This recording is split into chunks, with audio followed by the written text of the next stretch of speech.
Welcome to Audiobook 365 Stories. How old was I then? Maybe 11 or 12 years old. Perhaps even 13, but I'm not sure. I won't guess exactly because sometimes in warm places, people feel love earlier. But let me tell you about how I first fell in love. I really liked going into my aunt's room when she went to church in the evening. Her drawers were like a treasure chest to me. I found old things like pincushions, mittens, prints of saints, and sewing stuff. Among the old things like faded satin pincushions, carefully wrapped knitted mittens, prints of saints, and sewing supplies, there was also a blue velvet bag with beads on it and a silver rosary. I liked looking at these things and putting them back where they belonged. But one day, I found something special. In the top drawer, I saw something shiny among the old lace collars. I reached for it and accidentally wrinkled the lace. It was a small portrait, about 3 inches long, in a gold frame. I was amazed when I saw the portrait. A beam of sunlight shone through the window and lit up the beautiful picture, making it look like it wanted to come out of the dark background. The lady in the portrait was the most beautiful person I had ever seen, like someone from my dreams. She looked to be about 20 years old, not a young girl, but a fully grown woman in all her beauty. Her face was oval-shaped, with full lips, half open and smiling. Her eyes had a soft, longing look, and she had a small dimple on her chin, as if touched by Cupid's finger. Her hairstyle was unusual but elegant, with curls framing her face and braided hair on top. The old-fashioned hairstyle showed the softness of her neck, where the dimple on her chin was echoed faintly. I won't try to figure out if our grandmas were less shy than our wives today, or if the priests of the past were more lenient than today's. I think the latter might be true because 70 years ago, women were very proud of being good Christians and wouldn't go against their beliefs. What's for sure is, if a lady today dressed like the lady in the portrait, people would be shocked. Her dress started from under her arms and only covered a little bit, showing a lot of her chest. She had beautiful arms and hands, although you could only see one hand holding a fancy handkerchief. Even now, I'm amazed at how much the small portrait affected me. I was in awe, hardly breathing, just staring at it with wide eyes. I had seen beautiful pictures of women before in newspapers, on walls, and in stores, but this portrait felt different. It seemed alive, not just a painting. The warm colors made it seem like the person in the portrait had warm blood under their skin. The lips looked real, showing their teeth slightly, and there was even a border of real hair around the frame. It felt like I was looking at a real person through a glass wall. I quickly put the portrait back in the drawer when I heard my aunt coming back. I didn't want her to catch me looking at it. My aunt came in loudly because the cold air outside made her cough worse. When she saw me, her old eyes lit up, and she gave me a friendly pat with her wrinkled hand. She asked if I had been going through her things, like I usually did. Then, with a laugh, she said, "Wait a minute, I have something for you, something you'll enjoy."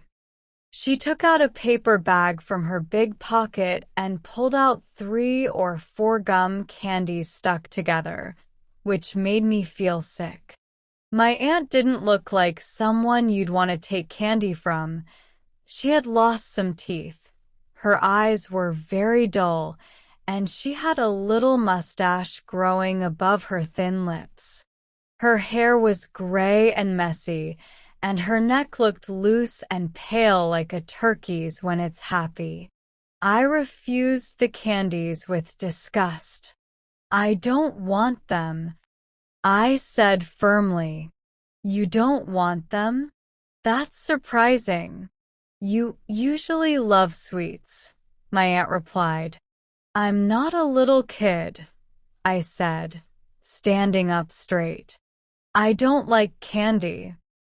My aunt looked at me with a mix of humor and teasing, and then burst into laughter. Her laughter made her face look strange, showing off her wrinkles and lines. She laughed so hard that she started coughing and accidentally spit on my face.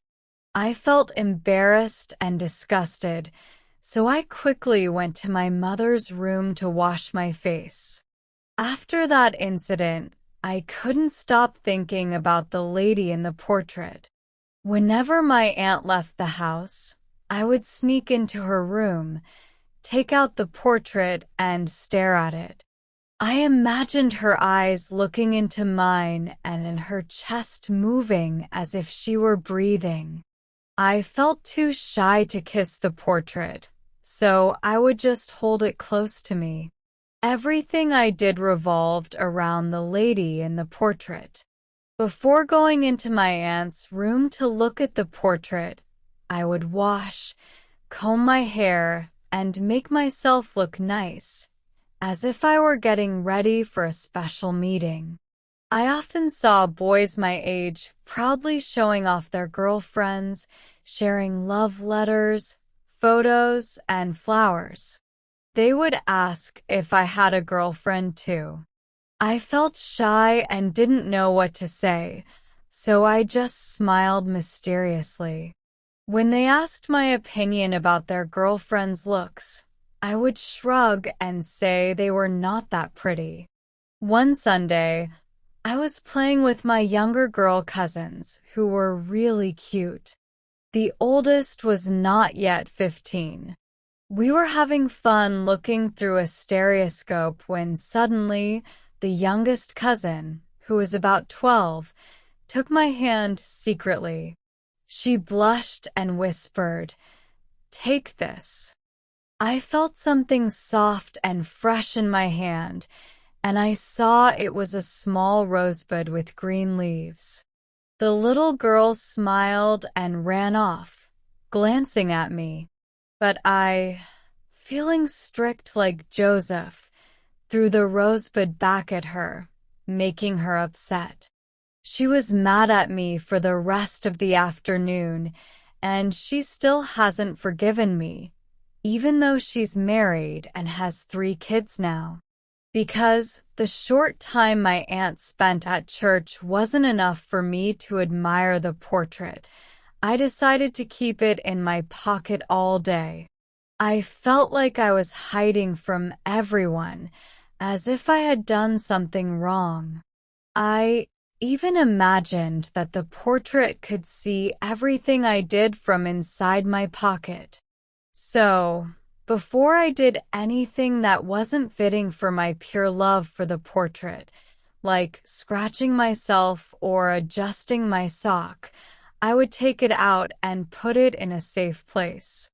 Once I did that, I felt free to do whatever I wanted. At night, I hid the portrait under my pillow and slept defensively, fearing someone might steal it.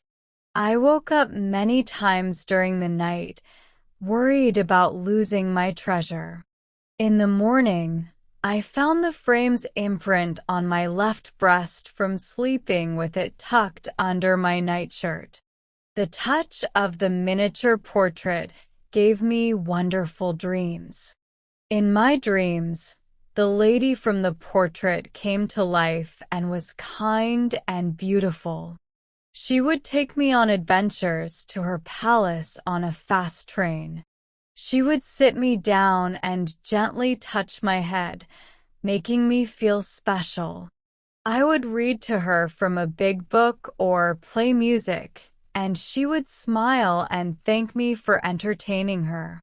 Sometimes, I imagine myself as a servant or a musician in her palace. However, all these dreams made me noticeably thinner, which worried my parents and my aunt. My father, who read medical books, was especially concerned. He carefully observed my dark eyes, pale lips, and most of all, my lack of appetite, which was a sign of something wrong during this important time of growing up.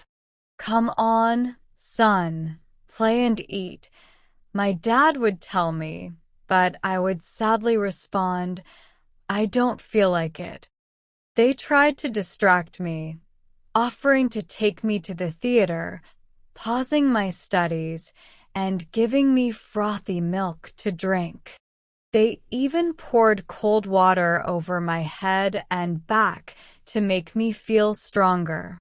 I noticed my dad would look at me closely during meals or when I said good morning to him in his room. Sometimes he would run his hand down my spine, feeling my backbone. I pretended not to notice, determined to keep my secret, even if it meant I would rather die than confess. When I was alone, I spent all my time with the portrait of the lady. Finally, I decided to remove the glass covering the picture to feel closer to her. I was scared at first, but my love for her was stronger than my fear. With careful hands, I took off the glass and exposed the ivory plate.